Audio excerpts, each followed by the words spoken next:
Tanzania bado inakabiliwa na changamoto ya ndoa za utotoni, hali inayosababisha wengi kukosa haki zao za msingi ikiwemo elimu, afya. Kutokana na hilo, mtandao wa kutokomeza ndoa za utotoni nchini Tanzania wameketi jijini Dar es Salaam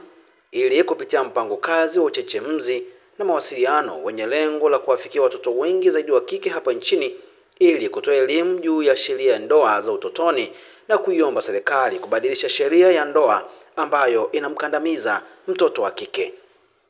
Nini kauli ya Lilian Kimati ambaye ni mratibu wa mtandao huo hapa nchini? Tumekutana kama wanachama kwa ajili ya kupitisha mpango kazi wetu wa uchechemuzi na mawasiliano ambao ulikuwa una lengo kuu la kuhakikisha kwamba tunafanya kazi zetu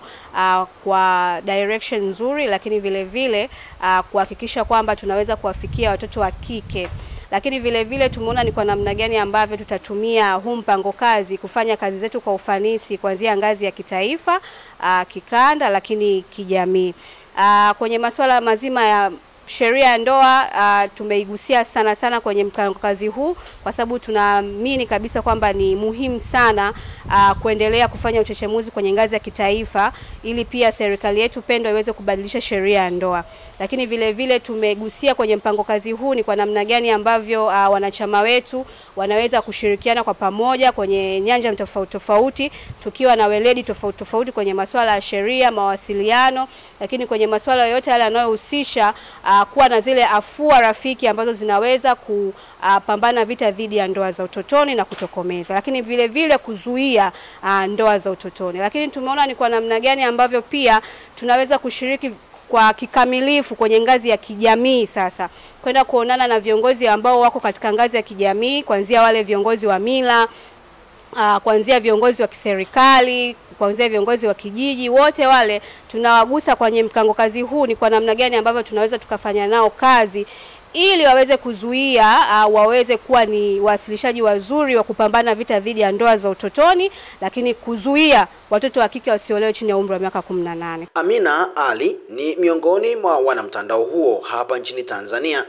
na hapa anatoa takwimu za malengo yao katika kupambana na ndoa za utotoni katika taifa la Tanzania. Ndani ya mpango kazi huu wa miaka mitatu tumelenga kufikia Watanzania zaidi ya milioni 5 na jumbe mbalimbali zinazohusiana na masuala ya ndoa za utotoni na jinsi gani kama jamii wanahusika katika kutokomeza ndoa za utotoni. Lakini pia mpango kazi huu umelenga jinsi ya kuangalia ni tunawezaje kushirikiana na serikali hasa katika kufanya mabadiliko ya sheria ya ndoa ya mwaka 1971 ambayo ina vifungu 13 na 17 ambavyo vinaruhusu mtoto wa kike kuolewa bado akiwa na umri mdogo, yani chini ya miaka 18, ambapo vifungu hivyo vinasema anaruhusiwa kuolewa kuanzia akiwa na miaka 15. Na ambavyo tunaona inakinzana na sheria nyingine kama sheria ya mtoto ambayo inasema mtoto ni mtu yeyote aliye na umri chini ya miaka 18. Hivyo mtoto wa kike kuruhusiwa kuolewa akiwa na miaka 15 ina maana tunamnyima haki zake za msingi ikiwemo haki ya elimu, haki ya afya na haki ya kuwa na kuishi maisha yenye staha na yenye utu pia.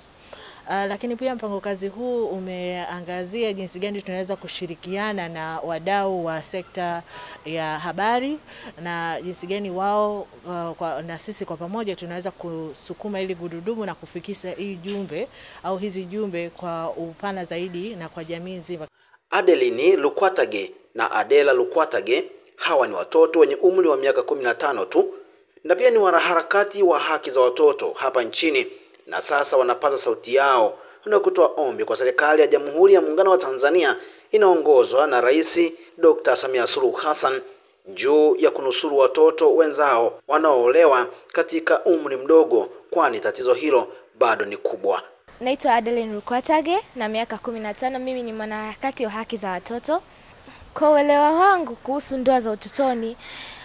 kama inavyoaminika na watu wengi sana kwamba ndoa za utotoni chanzo chake kingi au waathirika wengi wapo vijijini, lakini kwa uelewa wangu huu naona kwamba hadi mjini bado kuna tatizo. Na tatizo hilo ni kuwa na elimu ndogo kuhusu ili tatizo. kwa sababu katika takwimu zangu ninaona kwamba mjini kuna watoto wengi sana, and especially watoto wa kike hawaelewi kuhusu hili tatizo ambalo wao wenyewe ndio wanakuwa affected nalo. Na pia watoto wengi wa kike katika hizi takwimu zetu kama wanaharakati tunaona wameaminishwa na wazazi wao au wao wanaowalea kwamba wao wenyewe hawawezi kufanikiwa bila kuwepo na mtu nyuma yao anaowasupport. Ndio maana wengi wanakuwa easily kukata tamaa sana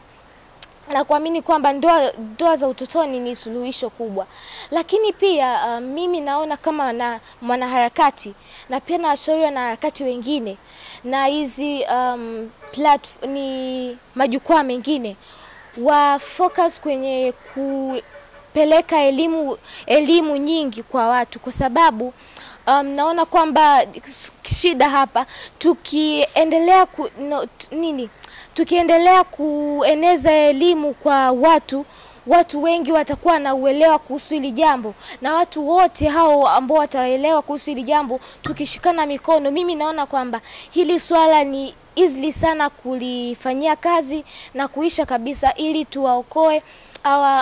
vizazi hivi vijavyo na vizazi vya sasa, watoto wa kike. Kwa sababu tunaona watoto wa kike wanaweza wakawa na nguvu kubwa na wakawa na influence kubwa wakiamua, na wakiamua kufanya na kutimiza ndoto zao na kiweka malengo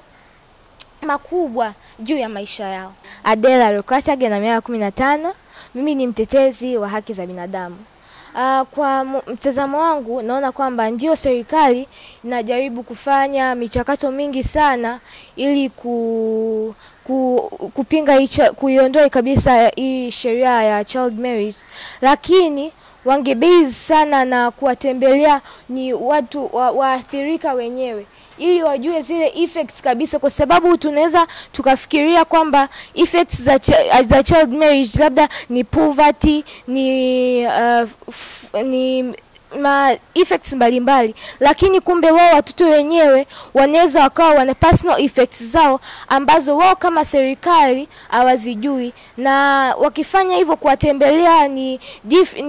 hao waathirika wakajua effects zao za ndani, inaweza ikawa simple zaidi kwa hao hata kuweza kujua kitu gani wafanye. Kwa mfano labda effects ni kwamba ni infrastructures, wanaweza wakajua jinsi gani waziweke hizo infrastructures ili hata wao ni kuweza kupunguza huu ukatili wa early marriage, kwa sababu